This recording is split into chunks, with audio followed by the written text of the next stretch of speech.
이제 2월 9일 날 온라인 행사 통해 가지고 갤럭시 페니2 22? 네, 22. 갤럭시 탭 S8, S8? 8이라고 읽으셔도 됩니다. 공유할 예정인데. 네. 아니, 스펙이 그리 좋아요? 이번 시리즈에서는 CPU가 굉장히 조금 많이 업그레이드가 될 걸로 전망을 좀 하고 있습니다. 일단은 퀄컴의 스냅드래곤하고 그다음에 삼성이 직접 이제 AMD랑 공동 개발한 엑시노스 2200이 탑재될 걸로 보이는데요. 전반적인 속도 면에서 이제 한 성능이 한 20-30% 정도 이상은 충분히 업그레이드가 될 걸로 보입니다. 그래서 우리가 흔히 말하는 콘솔 게임기 정도 수준까지 올라왔다 이런 평가지도 있는데 이런 부분들이 좀 이제 크게 달라진 점 중에 하나라고 보시면 될 것 같고 또 하나가 이제 카메라 센서 부분의 업그레이드입니다. 이미 삼성의 S21부터 100배 줌까지 나왔거든요. 근데 이제 사실 100배를 땡겨 보면 사실 디지털 줌이다 보니까 해상도는 사실 많이 떨어집니다. 좀 그렇겠죠. 예, 그렇죠. 그래서 이 부분에 대한 개선이 사실 좀 많이 있을 걸로 보이기도 하고요. 이미 화소수는 사람의 눈으로 구별하기까지는 이제 선을 넘었기 때문에 화소수보다는 이제 카메라 배열이나 아니면 센서 이제 성능에 더 집중할 거라고 합니다.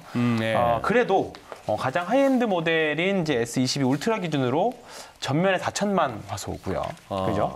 그다음 후면에 1억 800만 화소의 카메라가 스마트폰에 달립니다. 그리고 이제 1억 800만 화소짜리가 메인 카메라가 되고요. 1200만 화소의 초광각 카메라, 3배 광학줌, 10배 광학줌까지 지원하는 듀얼 카메라를 탑재한다고 하니까 역시나 아직까지는 성능은 많이 개선되긴 하지만 뭔가 전작과 가장 뚜렷한 차이점은 카메라 쪽이지 않을까 이렇게 좀 보고 있습니다. 아, 예. 아니 우리 중에서는 그래도 제일 얼리 어답터이신 우리 민 부장님.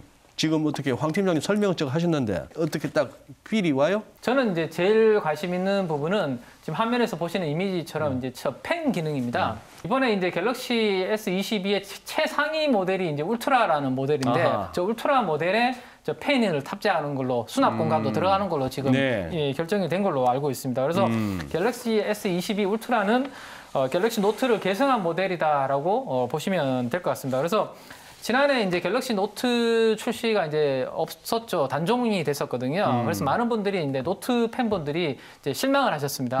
그래서 아마도 그 이번에 교체 수요가 많지 않을까 싶은 게 저처럼 이제 갤럭시 폴더로 가기에는 아직까지 좀 이르고 또 폴더가 무겁고 하니까 가기 아직 좀 싫으신 분들이 이번에 이제 노트를 계승한 모델이 이제 울트라가 나오기 때문에 이쪽으로 아마 교체 수요를 유발하는 부분이 상당히 이제 기대해봐도 되는 그런 가장 큰 스펙의 변화는 이 부분이 아닐까 생각됩니다. 두 분 설명 듣고 보면은 뭐 잘 팔릴 것 같은데 실제 그렇습니까? 당장 뭐 물건이 딸린다는 얘기도 있던데.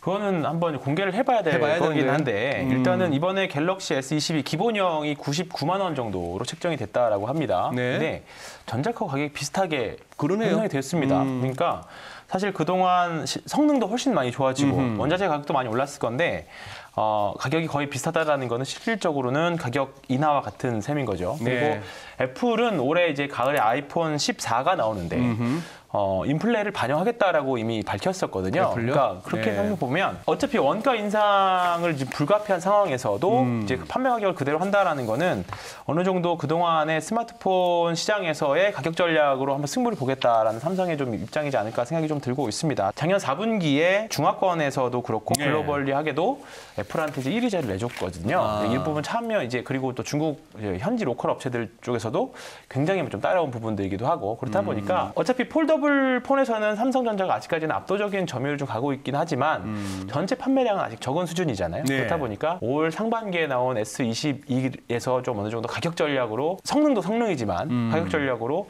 투트랙 전략으로 시장을 한번 공략해 보려고 하는 게 아닌가 좀 이렇게 생각하고 있습니다. 근데 뭐 너무 잘 팔려서 그 한 몇 달 뒤에 받기보다는 당장 공급망 이슈 때문에 부품 부족으로 조금 실제 수량이 좀 늦춰지지 않을까? 그게 사실 좀 우려되는 부분입니다.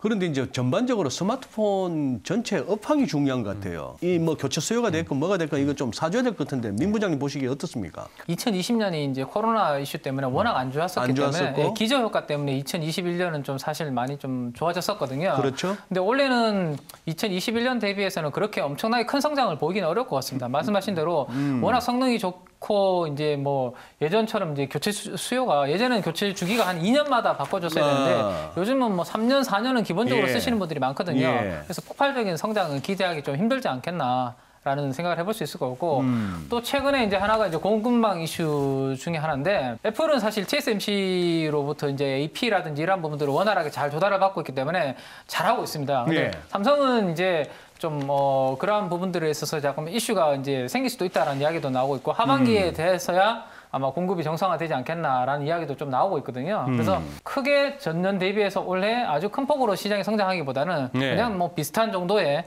성장이 이어지지 않겠나라는 생각이고 시장에서 사실 제일 기대하는 것은 삼성전자한테는 이제 폴더블 폰 쪽일 수밖에 없습니다. 그래서 지금 삼성전자가 거의 스마트폰 쪽에서 폴더블 폰은 거의 다 하고 있다고 보시면 되죠. 그래서 2021년에 한 700만 대 정도를 했었는데 올해는 전체 시장은 1,700만 대 정도 출하를 예상을 하고 있는데 그중에 삼성전자가 1,400만 대 정도를 한다라고 지금 전망이 나오고 있으니까 삼성전자는 기존에 하고 있는 스마트폰보다는 이 폴더블 폰 쪽에서 얼마나 이제 잘하는지가 좀 큰 영향을 미치지 않을까라고 생각이 됩니다. 그렇다면은 오히려 이런 얘기를 하다 보면은 그 주변 관련주들이 더 땡기는 것 같은데요. 당연히 우리가 생각할 수 있는 게 삼성전자 관련해서는 삼성전기 그리고 애플 관련해서는 LG이노텍을 우리가 볼 수밖에 없을 것 같습니다.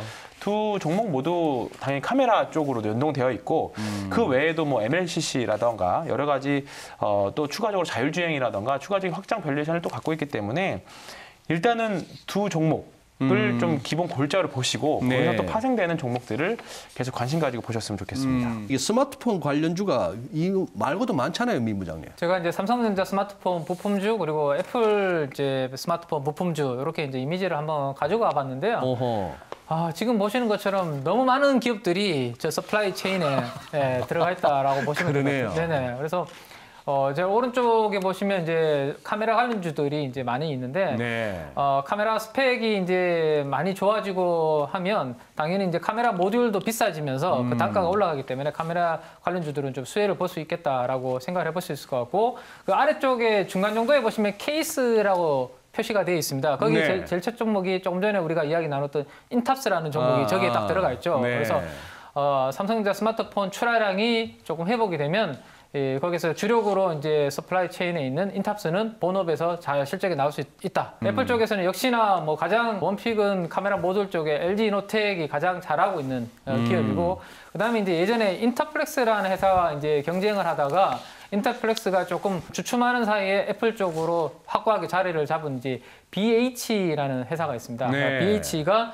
애플이 이제 올해 또 아이폰 14이 좀 잘 되면 아이폰 14이 과거와 다르게 이제 그 전면적으로 디스플레이가 이제 가능하게 되거든요. 원래는 이제 카메라가 있는 영역은 이 디스플레이가 되지 않고 그 부분이 비워져 있었는데 이제는 전면 다 이제 화면으로 덮이는 새로운 스펙의 변화가 있기 때문에 아마 아이폰 14에 대한 교체 수요도 꽤 있을 것으로 생각이 됩니다. 그러면 이제 BH 같은 기업들은 애플 관련주로서 또 수혜를 볼 수 있을 것으로 생각이 됩니다.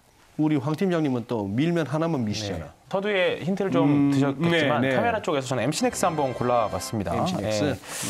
스마트폰 사업 부분에서 올해부터 이제 공개 모델이 좀 확대가 되면서 카메라 모듈 쪽에 좀 큰 의미 있는 실적 성장이 좀 예상이 됩니다. 전년 동기 대비 한 39% 이상 성장을 좀 기대해 볼 수 있을 것 같고요. 올해 매출이 한 1조 3천억 정도 되고요. 영업이익이 한 900억 이상 추정이 되고 있습니다. 그리고 이쪽은 뭐 카메라 모듈 공급도 회복이지만 MC넥스는 이번에 현대자동차의 이제 주력 공급사로 또 선정이 됐습니다.